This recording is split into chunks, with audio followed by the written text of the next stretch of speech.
එහෙමනම් අපි කතා කරමු ඊළඟ කොටස. ඒ තමා හරි.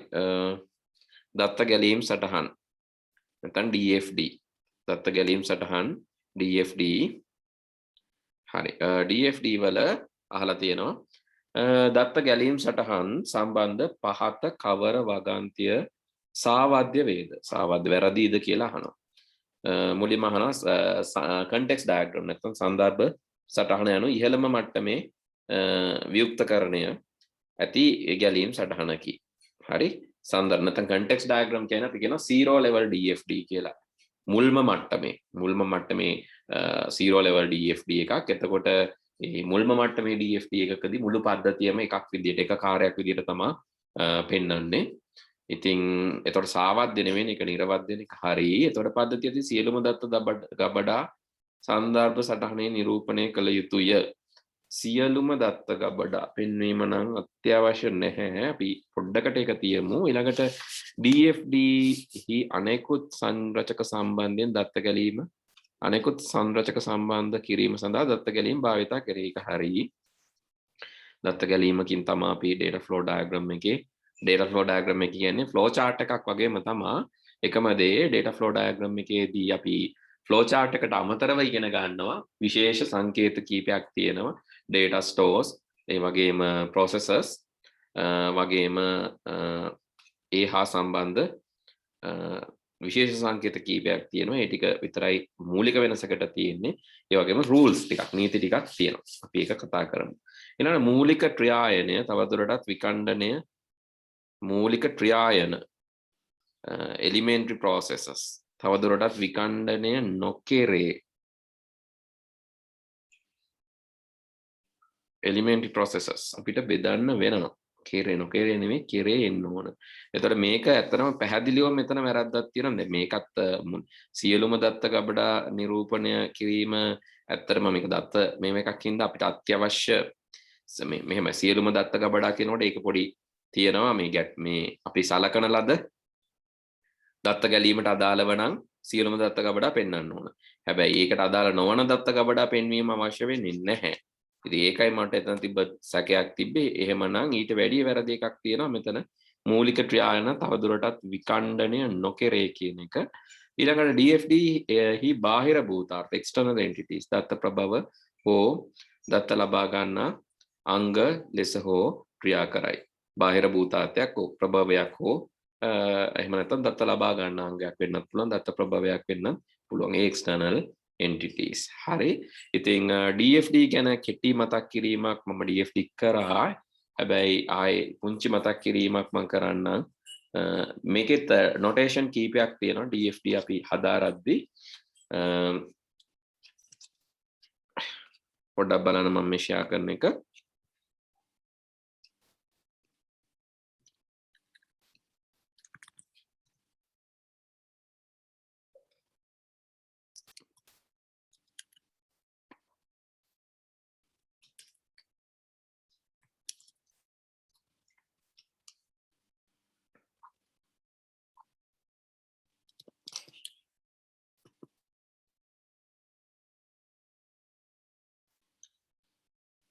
ඒක අපිට දැන් ඕගොල්ලන්ගේ සිලබස් එකේ තියෙන්නේ මේකෙන් මේ එකයි ඉගෙන ගන්න මේ නොටේෂන් දෙකම ඉගෙන ගන්න අවශ්‍ය වෙන්නේ නැහැ.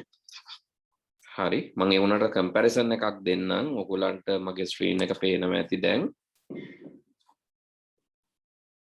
හරි එකක් තමයි gain and Sarson notation කියලා කියන්නේ. gain and Sarson notation අනිත් එකට අපි කියනවා Jordan notation කියලා. Jordan notation උයි gain and Sarson notation උයි කියන්නේ මේක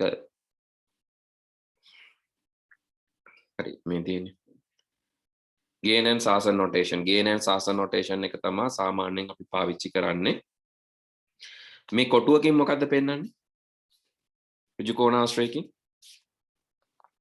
ජයනි ඍජු කෝණාශ්‍රයකින් මොකද්ද පෙන්වන්නේ අපි DFD එකක? ඇහෙනවද? මතක නැද්ද? ලසිදු මොනවද පෙන්වන්නේ DFD එකක data flow diagram එක කොටුවකින්. ඒතර ත්‍රිකෝණාශ්‍රයකින් මොනවද පෙන්වන්නේ?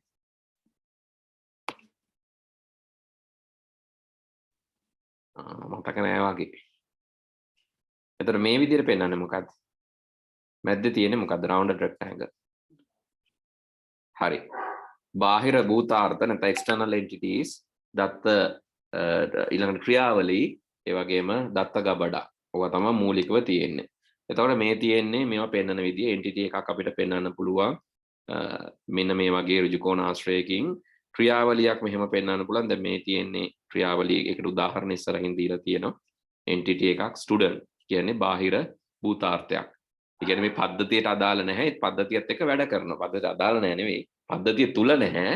පද්ධතියත් එක්ක වැඩ කරනවා. පද්ධතියෙන් ආදාන ප්‍රතිදාන ගන්නවා කියන එක තමයි ඒකේ තේරුම. දැන් ස්ටුඩන්ට්ට සිද්ධ වෙනවා ස්ටුඩන්ට් රෙජිස්ට්‍රේෂන් සිස්ටම් එකකින් සිසුන් ලියාපදිංචි කිරීමේ පද්ධතියෙන් ආදාන ප්‍රතිදාන ගන්න. ඒකයි යා බාහිර භූතාර්ථයක් වෙන්නේ. ඊළඟට data flow දත්ත ගැලීම ඊතලවලිනුත් මේ තියෙන ක්‍රියාවලිය අපි සාමාන්‍යයෙන් මුල්ම මට්ටමේ ක්‍රියාවලිය 1.1.1.2.2 කියලා පෙන්වන්නේ මූලික ක්‍රියායන. දේවා තවදුරටත් ඩිකම්පෝස් කරන්න පුළුවන්, බෙදන්න පුළුවන් අපිට. ඊළඟට data store නැත්නම් දත්ත ගබඩා. දත්ත ගබඩා එක මැනුවල් ෆයිල් එකක් වෙන්න පුළුවන්, ඉලෙක්ට්‍රොනික ෆයිල් එකක් වෙන්න පුළුවන්. ඉලෙක්ට්‍රොනික ගොනුවක් හෝ එහෙම නැත්නම් මැනුවල් කියන්නේ මොකක්ද? යාන්ත්‍රික නේ. අත්‍යුරු නේද? අත්‍යුරු ගොනුවක් හෝ ඉලෙක්ට්‍රොනික ගොනුවක් වෙන්න පුළුවන්. ඉතින් මේ තියෙන්නේ ER diagram එක gain and Sarson notation එකේ sample ER diagram එකක්. අපි මේක second paper එකේදී කතා කරමු. ER diagram question එකක් එනවනේ. එක්ක ER diagram එකක් එනවා නැත්නම් sorry DFD. ER හෝ DFD වලින් එනවා. එක්ක දෙකම එනවා. හරි මෙතන තියෙන්නේ DFD data flow diagram එකක්. එතකොට මේ customer කියන කෙනා එයා බාහිර භූතාර්ථයක්. ඒතර bank clerk එයත් බාහිර භූතාර්ථයක්. දැන් මේගොල්ලෝ බලන්න මේ ක්‍රියායන වලට මේ දත්ත ලබා දීමක් සිද්ධ වෙනවා. මේගොල්ලෝ මේ ක්‍රියායනත් හරහා සම්බන්ධ වෙනවා. ඩිපොසිට් කරද්දි කැෂ් ඩිපොසිට් කරනවා. විත්ඩ්‍රෝ කරද්දි කැෂ් ලබා ගන්නවා. ට්‍රාන්ස්ෆර් කරද්දි මේ. එතකොට මේ ඊතල බලන්න මේ ඊතල මේ පැත්තට යන්න පුළුවන්, ක්‍රියායනයකට යන්න පුළුවන්. ඒ වගේම ක්‍රියාවලියක සිට නැත්නම් ක්‍රියායනයක සිට අනිත් පැත්තට එන්නත් පුළුවන් ඊතල. මේ තියෙන්නේ external bank transfer request. මේ පැත්තට හෝ මේ පැත්තට යන්න පුළුවන්. ඉතින් ඊළඟට ක්‍රියායන කෙලින්ම සම්බන්ධ වෙන්නේ නැහැ. ක්‍රියායන සම්බන්ධ වෙන්නේ එක්කෝ external entity එකකට නැත්නම් data store එකකට, දත්ත ගබඩාවකට. දත්ත ගබඩාවකටත් දත්ත ඇතුළත් කරන්න පුළුවන්, දත්ත ලබා ගැනීම සිද්ධ වෙන්න පුළුවන්. ඒකෙත් ඊතල දෙපැත්තටම යනවා. දත්ත ඇතුළත් කිරීම. හරි මේක නම් එක account එකයි data store එකකට පාවිච්චි වෙන්නේ account DB කියන එක. හරි කොහොම වුණත් මේ notation එකට අරනකොට මේ තියෙන්නේ මම කියන්නේ context diagram කියලා කියන්නේ මුලම 0 level DFD. ඒකෙදි මුළු පද්ධතියම එකක් විදිහට පෙන්නනවා. ඊළඟට level 0 diagram වලදී දැන් මේක සමහර තැන්වලදී level 1 diagram. හරි. ඒක ගැන confuse වෙන්න එපා. සමහර අය level 0 diagram කියන්නේ context diagram එකට. සමහර ඒකේ වැරද්දක් නැහැ. level 0 කියලා context ගත්තොත් level 1 තමයි ඊළඟ එක. හැබැයි context diagram එක වෙනම ගත්තොත් whole system එක level 0 වලට කලින් කියලා ගත්තොත් ඊළඟ එක වෙන්නේ level 0. ඒ කියන්නේ මෙයා බිඳුවෙන් පටන් ගත්තොත් මෙයා 1 වෙනවා. මෙයා බිඳුවෙන් පටන් නොගත්තොත් මෙයා බිඳුව වෙනවා. හරි එතකොට ඒක මේ තියෙන මූලික ක්‍රියායන ඒවා තව දුරටත් බෙදන්න පුළුවන්. උදාහරණයක් විදිහට order system එකේ credit නැත්නම් ණය සීමාව පරීක්ෂා කරන එක, ඒ වගේම order එක fill කරන එක, invoice එක ලබා දෙන එක. order එක fill කරන එක තව දුරටත් බෙදන්න පුළුවන්. ඉන්වෙන්ටරි චෙක් කරන එක, ඕඩර් එක ෆිල් කරන එක. හරි. එතකොට මේ දෙක තමයි 2 1 2 2 2 3 කියලා බෙදලා තියෙන්නේ. එතකොට level 1, level 2 ඔය වගේ මේක දිගින් දිගට බෙදාගෙන යන්න පුළුවන්. හරි. නීති ටික මෙන්න මේක නම් print screen එකක් screenshot එකක් දාගත්තත් කමක් නැහැ. මොකද මෙතනම තියෙනවා මොනවාද මේකෙන් ප්‍රශ්න අහලා තියෙනවා. හරි මේකෙන් ප්‍රශ්න අහලා තියෙනවා. දැන් ලියන්න කිව්වොත් ටිකක් ලොකු වෙලාවක් යන හින්දා මේකේ screenshot එකක් දාගන්න. හැබැයි මතක තියාගන්න කොහොමද වෙන්නේ. external entity එකකට සිට තව entity එකකට දත්ත ගැලීමක් සිද්ධ වෙන්න බෑ. එහෙම වුණොත් ඒක වැරදි. හේතුව ක්‍රියායනයක් කරහා තමයි දත්ත ගැලීමක් සිද්ධ වෙන්න ඕනේ. A සිට B දක්වා කෙලින්ම. මේක හරියට පෙන් එකක ඉඳන් පෙන් එකකට තව දත්ත යවනවා වගේ. හැබැයි එහෙම කරන්න බෑනේ අපිට. පෙන් එක කම්පියුටර් එකකට ගහලා තමයි කොපි පේස්ට් කරන්න වෙන්නේ. එතකොට හරි විදිය තමයි ක්‍රියාවලියක් හරහා සම්බන්ධ කිරීම. එතකොට මේකත් වැරදි. කෙලින්ම එක්ස්ටර්නල් එන්ටිටි එකකින් නම් දත්ත ගබඩාවකට දත්ත යන්න බෑ. මේක මට මතක විදිහට 2019 දී අහලා තිබ්බ මේ ප්‍රශ්නේ. බාහිර භූතාර්කයක සිට කෙලින්ම දත්ත ගබඩාවකට දත්ත ගමන් කරන්න බෑ. ඒ ක්‍රියායනයක් හරහා වෙන්න ඕන. ඒ වගේම අනිත් පැත්තට බාහිර භූතාර්ක දත්ත ගබඩාවක සිට බාහිර භූතාර්කයකටත් බෑ. දත්ත ගබඩාවක සිට ගබඩාවකට දත්ත යන්න බෑ. සියල්ල සිද්ධ වෙන්න ඕන ක්‍රියායනයක් හරහා සම්බන්ධ වෙන්න ඕන. හරි. ඉතින් ඔය ටික තමයි rules. ඔය ටික තමයි මේකේ rules වෙන්නේ. හරි. ඒ වගේම භෞතික සහ තාර්කික විදිහට තවත් මේක බෙදන්න පුළුවන්. අපි මේ ටික ඔක්කොම කතා කරමු දරුවනේ මේ ඩයග්‍රෑම් එක අඳින්න තියෙන තැනට එද්දි මම කෙටියෙන් දැන් මේ ප්‍රශ්නෙට අදාළ උත්තරයට එන්නම්. දැන් මේ ප්‍රශ්නෙට අදාළ උත්තරේ විදිහට අපිට ගන්න වෙන්නේ එහෙමනම් ඉහළම මට්ටමේ ඒවා තමයි කන්ටෙක්ස්ට් ඩයග්‍රෑම් එක කියන්නේ. ඒක හරියි. සියලුම දත්ත ගබඩා පද්ධතියෙහි ඇති. ඔය පද්ධතියට සම්බන්ධ ඒ ක්‍රියායන වලට සම්බන්ධ දත්ත ගබඩා ටික පෙන්වන්න ඕන. පද්ධතියේදී ඇති සියලුම දත්ත ගබඩා කිව්වම ඉතින් එකෙන් අදහස් කරන්නේ ඒකට අදාළ ඒවා කියන එකනේ. ඒ හින්දා අපි ඒකත් හරි විදියට ගමු. ප්‍රශ්නයක් නෑ. සියලුම අනෙකුත් සංරචක සම්බන්ධව දත්ත ගැනීම භාවිතා කෙරේ. DFD අනෙකුත් සංරචක මේකත් හරි. මූලික ක්‍රියායන තවදුරටත් විකණ්ඩනය නොකරේ නෙමෙයි කරන්නයි ඕන. එහෙමනම් DFD හි බාහිර භූතාර්ථ දත්ත ප්‍රභව හෝ දත්ත ලබා ගන්න අංග ලෙස ක්‍රියා කරන්න පුළුවන්. හරි. දත්තයක් ලබා දෙන්න පුළුවන්. දත්ත ලබා ගන්න අංග ලෙස ක්‍රියා කරන්න පුළුවන්. එක්ස්ටර්නල් වලටත් sources ලෙස හෝ ක්‍රියා කරේ කියන එක හරි. හැබැයි දැන් මෙතනදී සැකසහිත තැනක් එනවා. දැන් දත්ත ප්‍රභව කියන දත්ත ලබා දෙන. ඒ වගේම recipients දත්ත ලබා ගන්න. external entity විතරක් නෙවෙයි මේකට මූලිකවම දත්ත ගබඩා ක්‍රියා කරනවා දත්ත ප්‍රභව සහ දත්ත ලබා ගන්න අංග ලෙස. හරි? දත්ත ප්‍රභව ක්‍රියා කරනවා දත්ත ලබා ගන්න. ඒකත් ක්‍රියා කරනවා මේකත් ක්‍රියා කරනවා. මොකද මේකිනුත් ඊතල ගබඩාව මේ ක්‍රියායනයට යනවා. ක්‍රියායනයට නොයන වෙලාවලුත් තියෙනවා. ක්‍රියායනයට යනවා සහ ක්‍රියායනයෙන් නැවත ලබා ගන්න එකත් කරන්න පුළුවන්. හරි. කොහොම වුණත් මේ බාහිර දැන් ස්ටුඩන්ට්ස් අපි හිතමු ස්ටුඩන්ට් කෙනෙක් කියන්නේ බාහිර භූතාර්ථයන්නේ. ස්ටුඩන්ට්ට පුළුවන් තමන්ගේ නම ලිපිනය ආදිය ලබා දීලා ස්ටුඩන්ට් රෙජිස්ට්‍රේෂන් සිස්ටම් එක නැත්තම් ශිෂ්‍යුන් ලියාපදිංචි කරන පද්ධතියක ලියාපදිංචි වෙන්න. නම ආදිය ලබා දීලා. ඒක දත්ත ප්‍රභවයක් වෙනවා. ඒ වගේම ස්ටුඩන්ට්ට පුළුවන් රිසිප්ට් එක ඉතුරු සල්ලි රිසිප්ට් එක වගේ දේවල් ලබා ගන්න. එතකොට ඒක රෙසිපියන්ට් කෙනෙකුත් වෙනවා. ඒ හින්දා මේක අපිට හරි විදිහට ගන්න පුළුවන්. ඉතින් එහෙමනම් වැරදි වෙන්නේ හතරවෙනි එක තමයි මේ ප්‍රශ්නේදී. ඊළඟට අහනවා ALDB ලෙස හැඳින්වෙන දත්ත සමුදාය database මකා දැමීම කරන්න පුළුවන් කොහොමද කියලා අහනවා. මේ අහන්නේ SQL වලින්. SQL structured query language SQL. මම SQL වලින් වාගෙන් චූටි ප්‍රශ්නයක් අහලා ඉන්නම්. ඕගොල්ලන්ට මතකද SQL බෙදෙනවා කොටස් කීපයකට. ඒ ලැන්ග්වේජ් එක භාවිතා වෙන ආකාරය අනුව කොටස් කීපයකට බෙදෙනවා. කාටද මතක? SQL structured query language සිව්වන පරම්පරාවේ භාෂාවක්. ඒක භාවිතා වෙන ආකාරය අනුව කොටස් කීපයකට බෙදෙනවා. කාට හරි මතකද? ඕනනම් මම එක උදාහරණයක් කියන්නම්. DDL data definition language.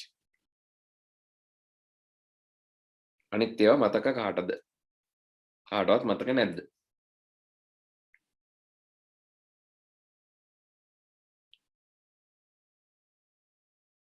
මතක නැද්ද? ඔයගලන්ට ඇහෙනවද?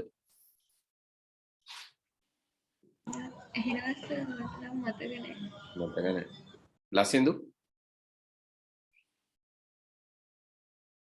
මටත් මතක නැහැ සර්. මතක නැහැ. කොහොමද දැන් එක්සෑම් එක ලියන්නේ කියන එක තමයි මටත් හිතා ගන්න බැහැ. එක්සෑම් එක චුට්ටක් විතර කල්යයි හැබැයි නේද? පොඩ්ඩක් විතර කල්යයි. ඉතින් පාඩම් කරන්න ඕනේ. දැන් අපි පේපර්ස් නේ කතා කරන්නේ. ඒ නිසා චුට්ටක් පාඩම් කරලා මේවා පොඩ්ඩක් බලලා ආවනම් හරි. DDL, DML, DCL, TCL විදිහට SQL බෙදන්න පුළුවන්. Structured Query Language. Database එකේ සිදුවෙන create, retrieve, update, delete නැත්නම් CRUD functions සිදු කරන්න අපි භාෂාවක් භාවිතා කරනවා. ඒකට අපි කියනවා structured query language SQL කියලා.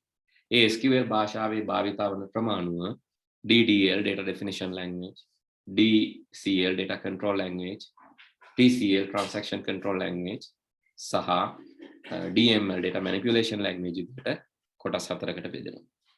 හරි. ඉතින් එහෙමනම් අපි කෙටි සටහනක් දාගෙන ඉමු නේද? හරි.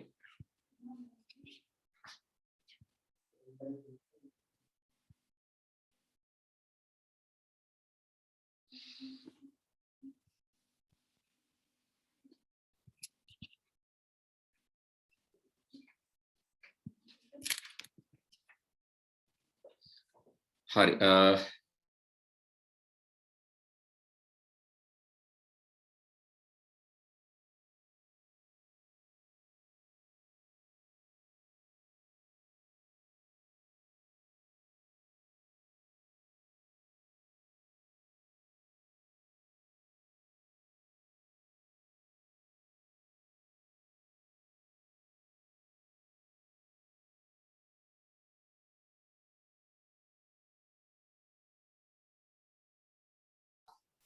ඉස්සෙල්ලාම අපි ලියාගමු මේ අර අපේ කලින් ප්‍රශ්නය DFD භූතාර්ථ සම්බන්ධක සටහන්. DFD data flow diagram. එහෙම නැත්නම් අපි කියනවා භූතාර්ථ සම්බන්ධක සටහන්. sorry භූතාර්ථ සම්බන්ධක සටහන් කියන්නේ entity relationship නේ. දත්ත ගැලීම් සටහන්. හරි. දත්ත ගැලීම් සටහන් නේද මටත් පැටලෙන්නේ. දත්ත ගැලීම් සටහන්.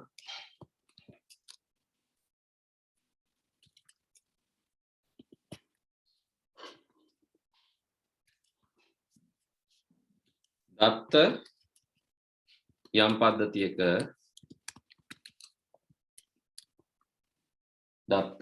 පද්ධතියක හැසිරෙන ආකාරය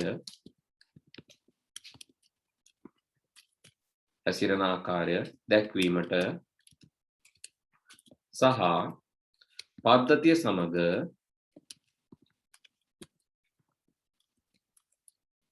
ගනුදෙනු කරන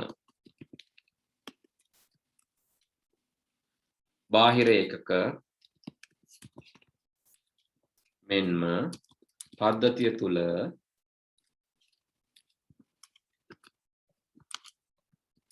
දත්ත ගබඩා වන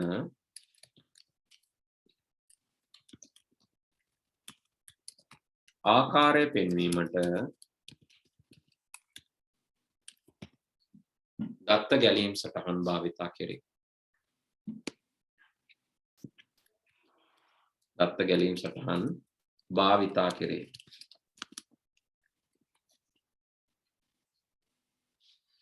මෙහි ප්‍රධාන අංග වන්නේ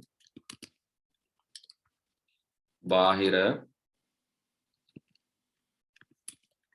external entities කියන එක අපිට කියන්න වෙන්නේ බාහිර භූතාර්ථ කියලාද. දාලා තියෙනවා බාහිර භූතාර්ථ. බාහිර භූතාර්ථ.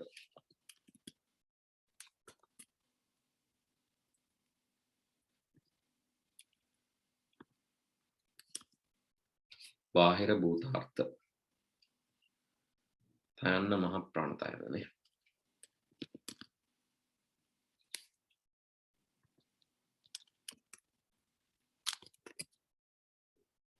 බාහිර භූතාර්ථ නැත්නම් external entities.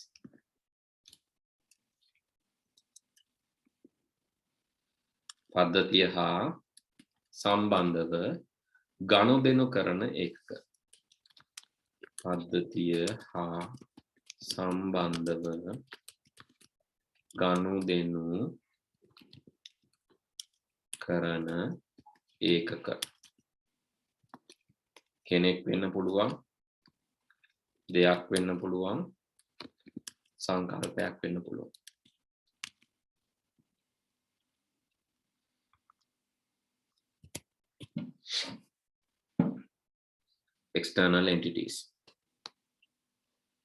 external entities කියලා අපි කියනවා ඉංග්‍රීසියෙන්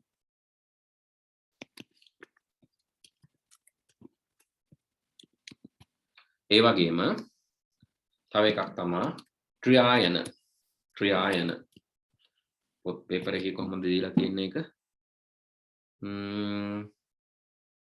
processes කියලා දීලා තියෙන ක්‍රියායන ඔය මූලික ක්‍රියායන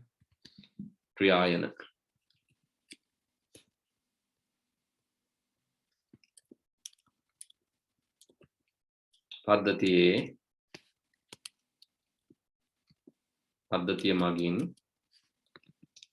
සිදුවන කාර්යබද්ධ ක්‍රියා කාර්යබද්ධ ක්‍රියා සහ කාර්යබද්ධ නොවන ක්‍රියා අපි කතා කරා කාර්යබද්ධ ක්‍රියා තමයි මෙතනදී ප්‍රධාන වශයෙන්ම පෙන්වන්නේ ඒ කියන්නේ අපිට රිසිට් පතක් ලැබීම කියන එක කාර්යබද්ධ ක්‍රියාවක් රිසිට් පතක් තප්පරයක් ඇතුළත ලැබීම කියන එක කාර්යබද්ධ ඒතකොට ඒක කාර්යබද්ධ ක්‍රියාව සඳහා තියෙන ලිමිටේෂන් එකක් සීමාවක් රිසිට් පත තප්පරයක් ඇතුළත ලබා දී රිසිට් පත ලැබීම කියන එක වෙන්න ඕනමයි දැන් රිසිට් පත තප්පරයක් ඇතුළත ලැබීම කියන එක ඒක තිබ්බොත් අරක ගොඩක් හොඳයි ඉතින් ඒවට කියනවා කාර්යබද්ධ නොවන කියලා මේකේ ප්‍රධානම ක්‍රියාව විදිහට දක්වන්නේ කාර්යබද්ධ කියන්නේ මේ උදාහරණෙත් ඔයගොල්ලෝ දැක්කා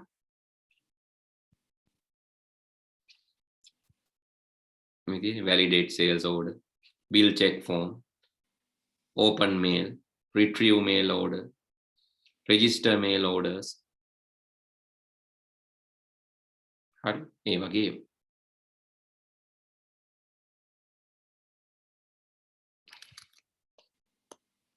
ඊළඟට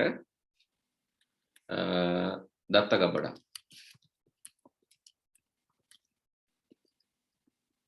data stores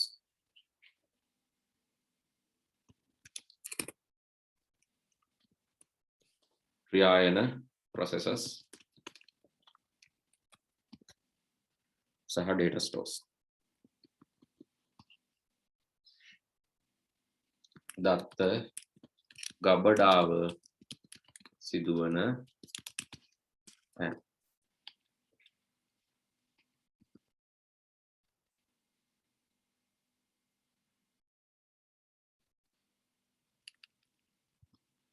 දත්ත ගැලීම ඊතල මගින්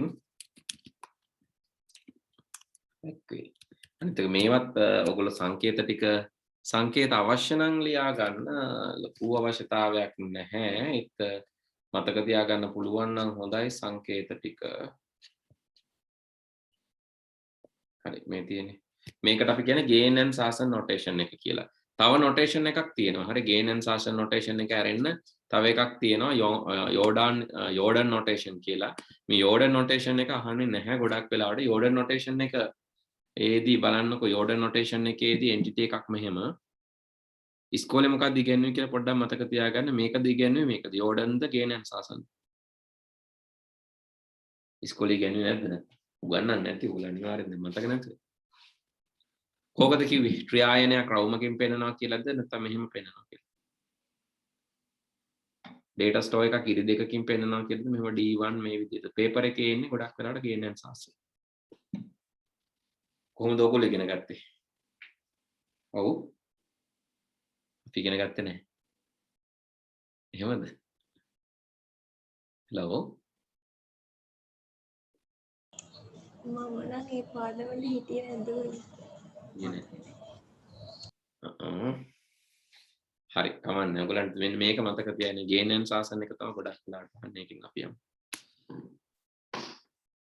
හරි Jordan net code අහන්නේ ගොඩක් වෙලාවට gain and sarsen එක තමයි අහන්නේ හරි දත්ත ගැලීම ඊතල මගින් දත්ත ගබඩාවක් පෙන්වන්නේ ක්‍රියායනයක් පෙන්වන්නේ බාහිර භූතාර්ථයක් පෙන්වන්නේ ඍජු කෝණාශ්‍රයකින් එතකොට ක්‍රියායනයක් පෙන්වන්නේ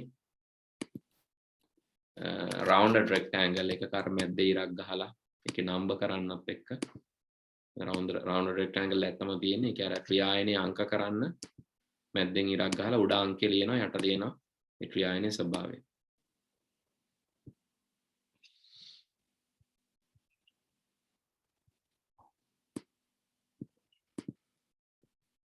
ඊළඟට දත්ත ගබඩා පෙන්වන්නේ අපේ පාඩමම කරන්න වෙනවා එහෙම උනොත්.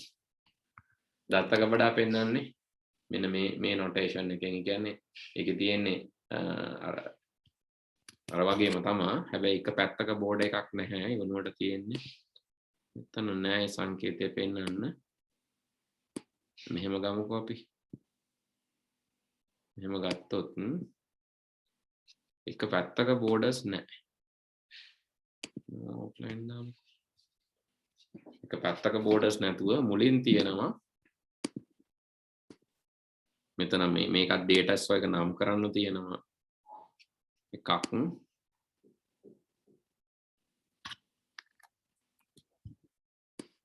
ඒකේ නම්බර් එක දාන්න.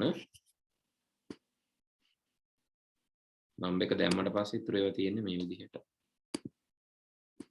මේක එක පැත්තක් ඊතලයේ මේ බෝඩර් එකේ ඉන්නේ නැහැ.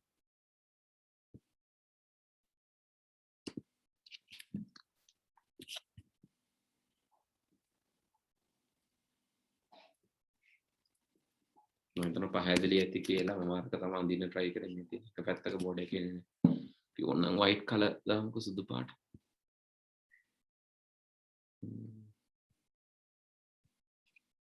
හරි. එකත් සුදු පාට.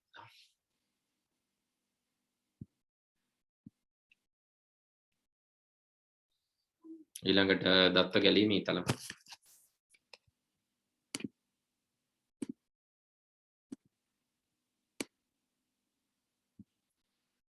ඊළඟට ලියා ගන්න පහත නීති පිළිබඳ සැලකිලිමත් වන්න. පහත නීති පිළිබඳ සැලකිලිමත් වන්න.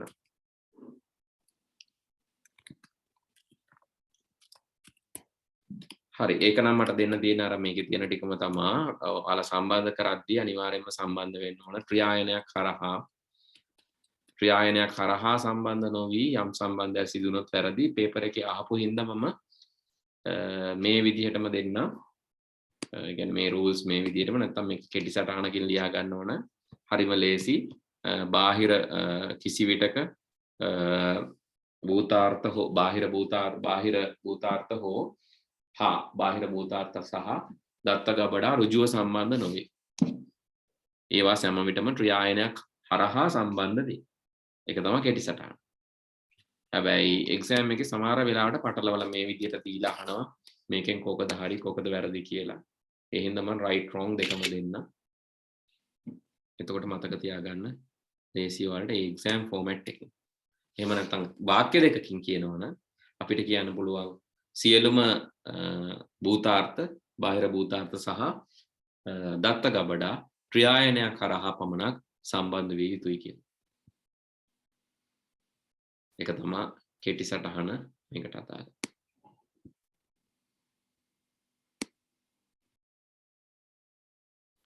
හරි මේ ටික ලියලා ඇඳලා පෙන්නන්න.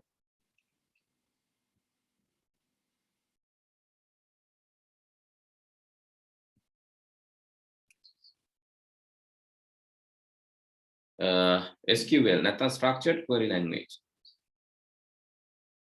හරි SQL එහෙම නැත්නම් structured query language කියන්නේ අපි කේත කරන භාෂාව විදිහට ගත්තම අපි සිව්වන පරම්පරාවේ උසස් මට්ටමේ භාෂාවක් විදිහට තමයි සලකන්නේ. Structured query language SQL නැත්නම් structured query language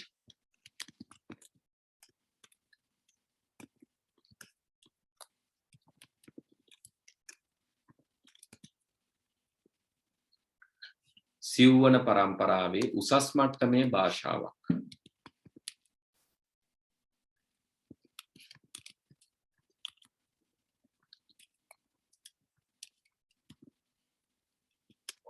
උසස් මට්ටමේ පරිගණක භාෂාවක් ලෙස සැලකේ. එමගින් දත්ත සමුදායකට database එකකට නැත්නම් දත්ත සමුදායකට දත්ත ඇතුළත් කිරීම වෙනස් කිරීම ඉවත් කිරීම හෝ ඉන් දත්ත ලබා ගැනීම සිදු කළ හැකිය.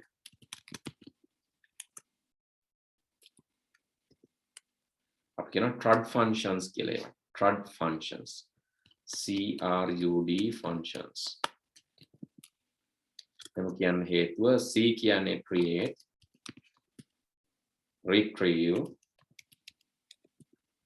update, delete කියන එකේ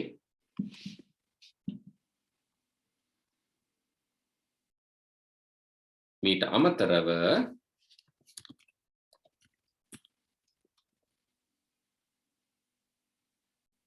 දත්ත සමුදායේ සහ වගුවල ව්‍යුහාත්මක වෙනස්කම්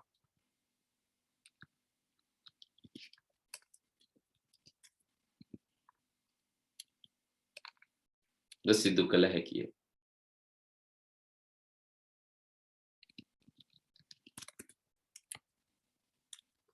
එනම් වගු සෑදීම එනම් දත්ත ගබඩා නැත්නම් දත්ත සමුදාය සෑදීම දත්ත ගබඩා සෑදීම වගු සෑදීම වෙනස් කිරීම මකා දැමීම ආදී දැන් හරි. ඒතර දත්ත වෙනස් කරන්නත් පුළුවන්. දත්ත ගබඩා කරලා තියෙන ව්‍යුහ වෙනස් කරන්නත් පුළුවන්. දත්ත වෙනස් කරනවා නම් අපි කියන එකට නමක් DM